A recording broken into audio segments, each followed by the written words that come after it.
অজু করে সিজদায় লুটিয়ে পড়ে চোখের পানি ছেড়ে আল্লাহরে পাপের স্বীকৃতি দেন। আল্লাহ, এমন কোন জুলুম নাই, গুনাহ নাই আমি করি নাই, সগীরা কবিরা, জেনে না জেনে, ইচ্ছায় অনিচ্ছায়, শিরকি বেদাতি সব গুনাহ করেছি। আল্লাহ, আকাশের নিচে জমিনের উপরে আমার চেয়ে বড় গুনাহগার আর কেউ নাই। চোখের পানি ছেড়ে আল্লাহরে বলেন, আল্লাহ, আমি ছাড়া তোমার গোলামের অভাব নাই, তুমি ছাড়া আমার দ্বিতীয় কোনো রব নাই, তুমি ছাড়া তো কেউ আমার গুনাহ ক্ষমা করার নাই, তুমি আমার রব, তুমি আমার সব। বলতে পারবেন? এই তাকরীর আমার পটুয়াখালীর ভাইয়া, এই স্বীকৃতিটা দেখতে আল্লাহ বড্ড ভালোবাসে, কারণ আমরা সবাই গুনাহগার, আমরা সবাই কি? বিশ্বনবী বলেন, কুল্লুকুম খাত্তাউন, বানি আদম, তোমরা সবাই পাপী। সবাই কি? সবাই পাপী। আমরা সবাই পাপী, আপন পাপের বাটখারা দিয়ে অন্যের পাপ মাপি। আমরা যে পাপী এটা ভাবতে মনে চায় না কারো, খালি অন্যের পাপ দেখি আমরা, এটা ভুল। ওর এই পাপ, ও পাপী, ও জালেম, ও জাহান্নামী, এরকম একটা টেন্ডেন্সি। আমার যে কি হালাত এটার খেয়াল নাই। খেয়াল করতে হবে যে আমি সবচেয়ে বড় পাপী, ঠিক কিনা বলেন? পাপ করি নাই এমন কেউ আছি? হ্যাঁ, আছি। কেউ না জানলেও জানে কে আমার পাপের ঘটনা? পৃথিবী না জানুক আমি তো জানি, আমি কি পাপ করেছি। হায় ও আমার কলিজার টুকরা ভাইয়েরা, মাথাটাকে নিচু করে জীবনের সব গুনার ফিরিস্তিগুলো একটা একটা করে স্বীকার করে আল্লাহরে বলেন, আল্লাহ, আমি পাপী। আল্লাহ, আমার চেয়ে বড় পাপী এই দুনিয়াতে কেউ নাই। আকাশের নিচে জমিনের উপরে আমার চেয়ে বড় পাপী কেউ নাই। একটা একটা করে আল্লাহ স্বীকার করি আমি পাপী, সব পাপের স্বীকৃতি দিলাম। পৃথিবী না জানুক আমি তো জানি, আমি কি পাপ করেছি।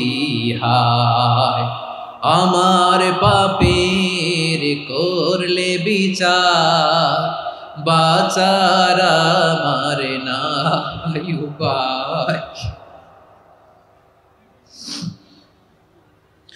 দয়াময় তুমি মাফ করো আমায়, মাফ করো আমায়। আল্লাহ তাআলা যদি দয়া করে আমাদেরকে মাফ না করে, আমাদের বাঁচার কোনো উপায় নাই। আপনি কি ভেবেছেন আপনার নামাজ দিয়ে আপনি জান্নাতে যাবেন? আপনি তাহাজ্জুদ গুজার, সেজদা দিতে দিতে কপালে দাগ ফেলেছেন, এটা আপনারা জান্নাতে নেবে না। আপনি এলাকার সবচেয়ে বড় হাতেম তাই দানশীল, এই দানের ভরসায় বসে আছেন, কুশ্চিন কালো না। আমাদের নামাজ, আমাদের রোজা, আমাদের ইবাদত, এগুলোকে মিজানের পাল্লায় উঠালে কোনো ওজনই হবে না। তবে আমাদের একটা কৌশল জানা আছে, আমরা আল্লাহর রহমতের ভিখারি। আমরা সেদিন আগেই গুনার স্বীকৃতি দিয়ে দেব। আমরা বলবো, আল্লাহ, তুমি প্রশ্ন করার আগে তোমার একটা কথা বলি, আমারে কিছু জিজ্ঞেস করো না, আমি সব করেছি। এমন কোন পাপ নাই যে পাপ আমারে দিয়ে হয় নাই। তোমার রহমত দিয়ে তুমি জান্নাতে পাঠাবা, তোমার দয়ায় জান্নাতে যেতে চাই, আমল দিয়ে না। পারবেন বলতে? কিয়ামতের দিন আমরা বলবো, আল্লাহ, আমার আমল দিয়ে জান্নাত চাই না, আমি তোমার দয়া দিয়ে জান্নাত চাই। তোমার দয়া ছাড়া আমার কোনো উপায় নাই।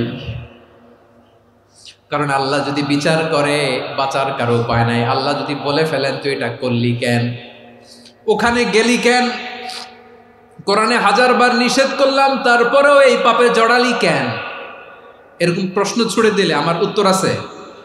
বাঁচার কোনো উপায় আছে? রোজ হাসরে হে আল্লাহ আমার করুণা বিচার, আল্লাহ করুণা বিচার, বিচার চাহি না তো